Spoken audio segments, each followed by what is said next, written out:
Hari tu bukan saya pergi Penang meh. Saya punya apa barang kena curi. Saya ada buat satu video kawan ai. Tolong saya cabut. Sekarang saya punya kereta tak tahu macam apa. Tak sama warna pun tak apa. Ini Brembo pun tak sama warna. Ini Tiffany Blue dengan ni. Macam apa? Lagi saya punya ni kereta memang dah lama dah. 4-5 tahun dah. I memang nak restore balik ini kereta. First thing, saya nak pergi tukar tinted dulu. Memang malu. I nak, biasa saya bawa. Jauh-jauh orang pun nampak I tau. Eh, ni kereta you ke?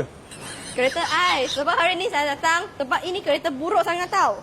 Biasa saya bawa kereta macam dalam akuarium. You tahu apa akuarium? Saya bawa malu macam ni. Orang nampak ni kereta I malu pula. Lepas tu hari ni saya nak cari satu paling gelap punya. Tak takut JPJ ke? Lepas tu tak takut JPJ macam mana? You ada apa recommend tak? Tengok semua.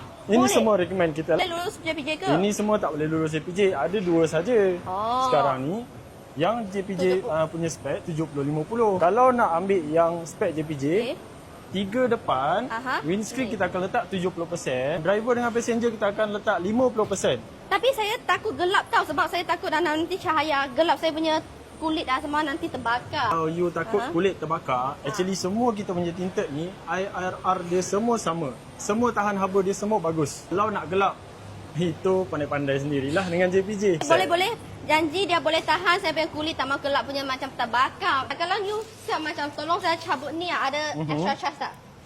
Nah, come on lah. Kita buka kat sini percuma kot. Wah, come on lah. So memang tak ada extra charge Tak saya ada. bayar berapa Tak ada. servis kau-kau lah ni. Servis kau-kau punya. Okay guys, kenapa Bel pilih sefoto saya duduk jauh-jauh dekat Sekinchan. Satu, saya nak cari tinted. I tanya banyak soalan tau. Dia orang jawab.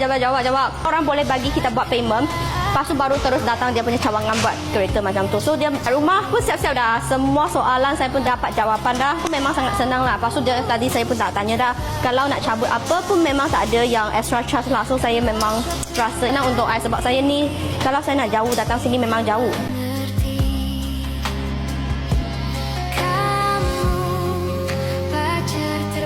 Okey ah, sebab sudah lewat dah. Esok saya baru datang ambil saya punya kereta ah. Jaga dia buat dia cantik-cantik ah. Okey, bye. Bye-bye. Okey guys, tengok 2 jam tau saya naik Grab datang sini 2 jam dari Sekinchan sebab saya nak ambil saya punya kereta tau. Ni saya try dulu memang bagus. Memang mantap, saya baru hantar saya punya offer lah. Boleh ah? Bel punya kereta dah siap dah tau. Lepas tu kali ni saya pilih yang 15% punya lah. Okay guys, sekarang nak bawa balik Sekinchan dah. Okay. Nak tengoklah sebab berapa hari ni cuaca dia memang hujan teruk. So saya pun tak tahu boleh try macam mana lah. So esok kalau memang matahari terik atau dia cuaca panas memang panas, saya baru try bagi orang tengok. Dan memang jenis takut hitam, takut gelap. Pun kadang-kadang kita buat ni tinted sudah nampak sangat gelap. Tapi masa cuaca panas masih boleh rasa sampai kulit tau kan.